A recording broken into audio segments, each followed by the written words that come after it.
में उपस्थित डीएमआईसी के संस्थापक हमारे पूज्य, हमारे बड़े धनप्रकाश शर्मा जी, चेयरमैन मेरे बड़े भाई मनोज शर्मा जी, डायरेक्टर दीपा शर्मा जी, और बहुत इस स्कूल को एक ऐसी मुकाम पर पहुंचाने में मेहनत कर रहे युवा शरद शर्मा जी, हमारे बीच बैठे अतिथिगण, अभिभावक और इस स्कूल के सभी छात्रों को सबसे पहले मैं राज्य के रजत स्थापना दिवस की हार्दिक बधाई देता हूं। इस धरोहर कार्यक्रम को सफल बना रहे सभी बच्चे बहुत बहुत बधाई के पात्र हैं कि वार्षिक उत्सव को इतने हर्ष, इतने उल्लास से, इतने जोश से आज इस कार्यक्रम को अंत तक पहुंचाने में सभी बच्चे इस स्कूल की मदद कर रहे हैं। अभी मैंने एग्जीबिशन देखी, दोनों एग्जीबिशन देखी। 9th क्लास के बच्चों ने बहुत मेहनत करी हुई है। किसी से पूछा कि कितने दिन लगे, 2 दिन में बना दिया, किसी ने चंद घंटों में बना दिया।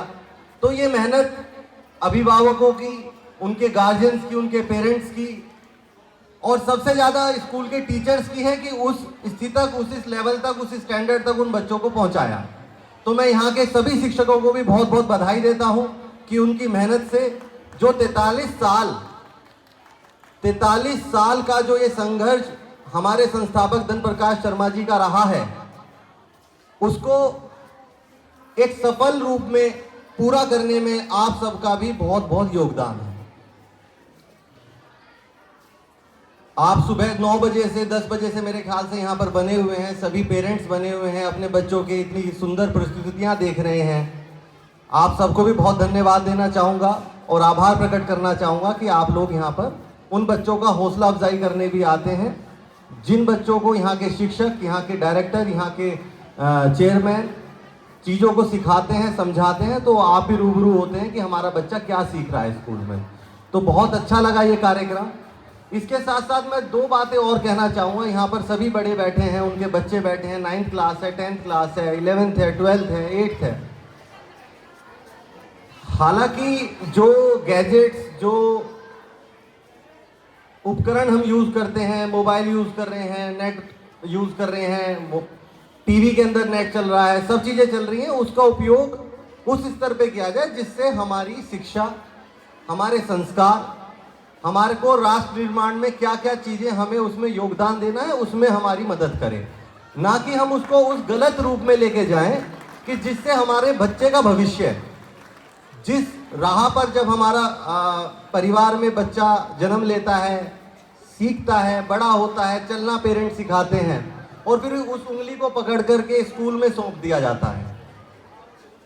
तो जितनी जिम्मेदारी स्कूल की है, क्योंकि स्कूल में वो उन गैजेट से दूर रहता है बच्चा, मोबाइल से दूर रहता है बच्चा। लेकिन आजकल के जो जनरेशन, जिसको हम जेन जी कहते हैं, हर एक जनरेशन का एक नाम दिया गया है। अब की जनरेशन जेन जी हो गई है। तो वो जो जनरेशन है वो घर जाती है तो हमारे पेरेंट्स अपने काम में इतने व्यस्त हैं, परिवार के मुखिया कमाने में इतने व्यस्त हैं, महिलाएं भी आगे बढ़ रही हैं, जैसे कि कोई ना कोई अपने घर में कोई काम करता है, तो सब कोई व्यस्त है। तो उस व्यस्तता को मैनेज करने के लिए बच्चे को मोबाइल थमा दिया जाता है कि ये बच्चा उसमें लगा रहे, पर वो गलत है। हमें उस चीज़ों से अपने बच्चे को दूर रखना है। जब सभी सही समय आए, जब ऐसा लगे कि इस उपकरण का इस्तेमाल अब हमारे बच्चे की शिक्षा, भविष्य और उसके डेवलपमेंट में उपयोगी होगा, तभी उस बच्चे को दिया जाए। अन्यथा खाना खिलाना है, छोटा बच्चा है, जैसे प्राइमरी स्कूल भी है हमारा दुर्गा मॉडर्न इंटरनेशनल स्कूल, तो उसमें प्राइमरी स्कूल के बच्चे भी हैं, छोटे बच्चे भी हैं, उनको खाना खिलाने के लिए मोबाइल दे दिया जाता है। वो पोएम सीखते कम है, लेकिन आज के टाइम पे जो रील्स चल रही हैं और अनेक चीज़ें चल रही हैं, उससे बच्चा कनेक्ट हो जाता है। तो मेरा आप सबसे यही अनुरोध है कि अपने बच्चे को ऐसे उपकरणों का उपयोग तब कराएं जब उसका सही समय और उस सही मूल्य को वो आपको रिवर्ट बैक कर सके। मेरे से बहुत बड़े उम्र के लोग भी यहां पर मौजूद हैं, उन्होंने वो गैप देखा होगा, हमने वो गैप देखा है। मेरी 2 डॉटर हैं, 2 बेटियां हैं, तो मैं उनको देखता हूं। तो हमारे पेरेंट्स, मैं ये चाहता हूं कि मैं आप सबसे एक और दरख्वास्त करना चाहता हूं कि अपने बच्चों के लिए इतने पॉजेसिव ना हो। हम अपने बच्चों के लिए थोड़ा सा रोया, स्कूल में डांट लग गई, हम लड़ने पहुंच जाते हैं। लेकिन क्या आप अपनी पढ़ाई, अपना स्कूल, अपने गुरुओं को याद कर सकते हैं कि उनका पढ़ाने का तरीका, समझाने का तरीका कैसा हुआ करता था? क्या अगर आज उस तरीके को स्कूल फॉलो करे तो क्या हम हाँ करेंगे? मैं आपसे पूछना चाहता हूं, क्या हाँ करेंगे? करना चाहिए। यही बदलाव हमारे बच्चों के लिए, हमारे बच्चों के भविष्य के लिए बहुत जरूरी है कि हाँ, जैसे हम पढ़े हैं, जैसे हमें संस्कार मिले हैं, जैसे हमने अपने शिक्षकों की, अपने गुरुओं की, अपने बड़ों का हमने सम्मान किया है, हमारे बच्चों को भी वो ही आए। भविष्य तभी बनेगा जब संस्कार होंगे।